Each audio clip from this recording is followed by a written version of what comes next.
Ergaa garaa garaan natti dhufuuf jira. Waa'ee Ustaaz Raayyaa Abbaa Machaatirraa. Hin daganne boodan itti adeemuu jira. Dura ergaa walii dhaabnu tokko jira. Yaa kan hiree dubbii argatti miidiyaarraa. Dura mee of gaafadhu maalan himaa jira. Waan dubbatan beekuutu barbaadamanurra. Waan duraan dubbattee dogoggortee jirturra. Wallaalaan dhugaasee dhaggeeffataa jira. Akuraafota meeqa tura argate sirra.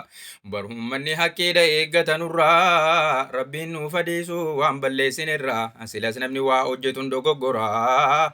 Ergaa saatuun tahin jecha xixiqqoorra. Malee ergaan karaa mannaan salphanneerra. Nasiyaa waliif yaanna adeemsa fuulduraa. Akka dubbiin dharaa hin taane daawwaane. Maqaan kee ol taanaanii. Raayyaa Abbaa Machaa Rabbumaan nuuf kenne. Cirrachan seenaa warqee nu baaddanne. Nurka jiraaf warqii ta'uusaa daganne. Utuu arganii silaa hiree nuti arganne. Hireen imaan isaa dubbatame hin dhumne.